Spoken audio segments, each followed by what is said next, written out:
जय श्री कृष्णा। आयुर्वेद में आंवले को आयु और आरोग्य वर्धक बताया गया है। आंवला नवमी में यानी अक्षय नवमी के दिन आंवले के वृक्ष की पूजा करके उसके नीचे बैठकर भोजन करने का बहुत अधिक महत्व होता है। माना जाता है कि इससे वर्ष भर आयु और आरोग्य बने रहते हैं। इस दिन का महत्व इसी बात से समझा जा सकता है कि इसी दिन द्वापर युग का आरंभ भी हुआ था, जिसमें स्वयं भगवान श्री कृष्ण ने जन्म लिया था। और आंवला नवमी के दिन ही भगवान श्री कृष्ण ने वृंदावन गोकुल की गलियां छोड़कर मथुरा की ओर प्रस्थान किया था। संतान और पारिवारिक सुखों की प्राप्ति के लिए इस व्रत को रखा जाता है। इस दिन भगवान कृष्ण ने अपनी बाल लीलाओं का त्याग करके अपने कर्तव्य के पथ पर यानी कि धर्म की रक्षा करने के लिए अपना पहला कदम रखा था। और इसी दिन से वृंदावन की परिक्रमा भी आरंभ हो जाती है। आंवला नवमी का व्रत संतान और पारिवारिक सुखों की प्राप्ति के लिए रखा जाता है। ये व्रत अगर पति पत्नी साथ में रखते हैं तो इससे उन्हें दोगुने शुभ फल की प्राप्ति भी होती है।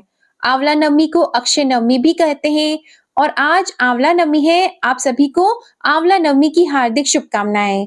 कार्तिक महीने के शुक्ल पक्ष की नवमी तिथि को अक्षय नवमी और आंवला नवमी के रूप में पूजा जाता है। इस दिन उपवास भी रखा जाता है और खासकर इस दिन आंवले के वृक्ष की पूजा की जाती है और दीपदान किया जाता है। दीपदान आप चाहें तो 108 बत्ती का या 365 बत्तियों का भी कर सकते हैं, या साधारण तरीके से जो आप सिंगल बाती का एक बाती का दीप है वो भी जला सकते हैं।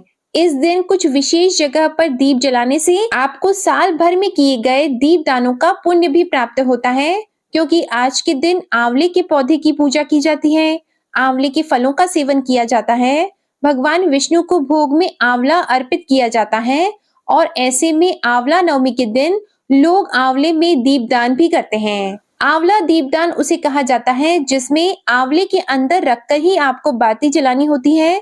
इसी को आंवला दीपदान कहते हैं।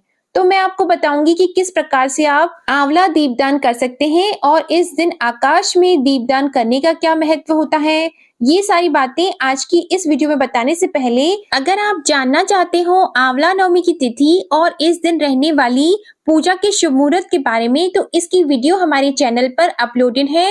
आप हमारे चैनल पर तुलसी विवाह देव उठनी एकादशी की वीडियो भी जरूर देख सकते हैं। आंवला दीपदान करने के लिए आपको चाहिए होंगे आंवले। आपको आजकल मार्केट में बड़ी आसानी से कच्चे आंवले मिल जाएंगे, अभी उन्हीं का सीजन है। अगर आपके आसपास आंवले का पेड़ हो तो आप आंवले के पेड़ की पूजा भी कर सकते हैं। नहीं तो जब आप आंवले लेकर आएं तो साथ में आप आंवले की टहनी लाएं, उनकी पूजा भी घर में किसी गमले में स्थापित करके कर सकते हैं। और आंवले के वृक्ष के साथ साथ आप आज के दिन भगवान विष्णु जी का पूजन करके यही आंवले उन्हें भोग में अर्पित करके बाकी जो आंवले होते हैं उसमें आप दीपदान कर सकते हैं। तो सबसे पहले आंवले को धोकर आप अच्छे से कपड़े से पोंछ लीजिएगा। उसके ऊपर वाला जो हिस्सा है वो आपको कट करना है, उसपे आपको थोड़ा सा गड्ढा बनाना है, उसी में आपको बाती लगानी होती है। घी जो है वो गाय का घी होना चाहिए। घी नहीं है तो तिल के तेल का आप दीपक जला सकते हैं। तिल के तेल की बातें भी आप दीपक पे लगा सकते हैं। बहुत ही आसान विधि है, कोई भी इस तरह का दीपदान कर सकता है।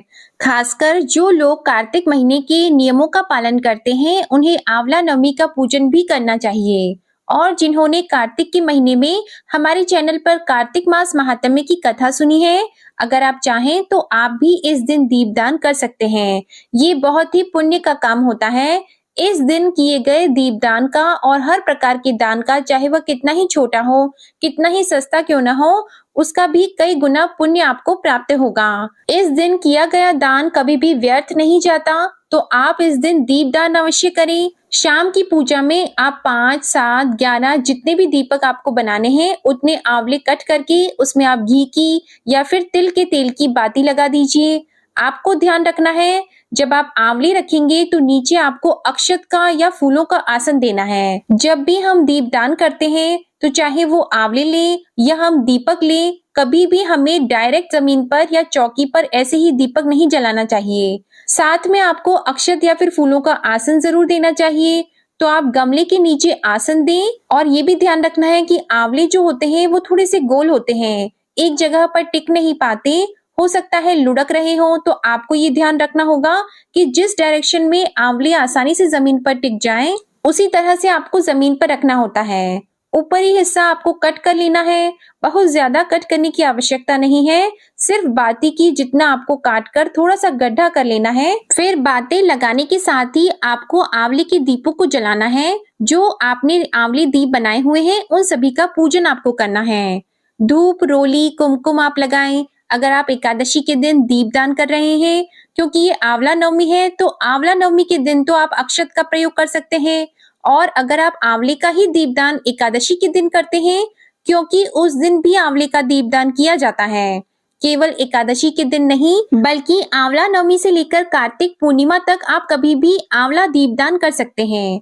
तो आप केवल एकादशी को छोड़कर बाकी किसी भी दिन आंवले की पूजा करते समय या पूजन में आप अक्षत का प्रयोग ना करें। अक्षत यानी कि चावल। और बाकी दिनों में आप अक्षत का प्रयोग कर सकते हैं। तो धूप दीप जलाकर आप इस तरह से शाम की पूजा करें।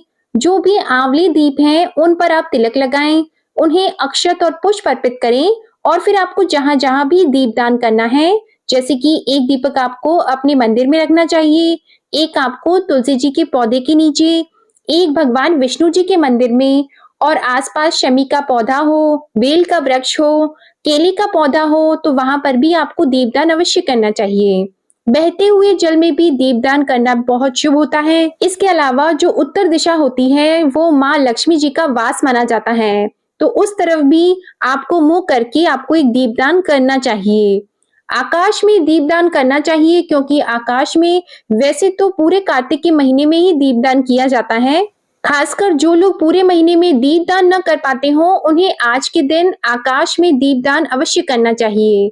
ऐसा करने से पितरों को दीपदान की प्राप्ति होती है। आकाश में जो दीपदान आप करेंगे वो उस जगह पर रखना है जहां से आपको आसमान दिखाई दे जाए। थोड़ा सा ही दिखाई दे, लेकिन आपको उसी जगह पर रखकर दीप जलाना है।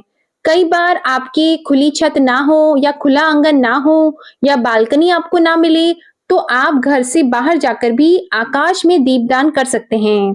आसमान की तरफ देखते हुए आपको अपने हाथ में दीप लेकर अपने पितरों से प्रार्थना करनी होगी कि वो इस दीपदान को स्वीकार करें, और जो दीपदान आपने अपने घर पर किया है उनका विसर्जन आपको अगले दिन करना चाहिए।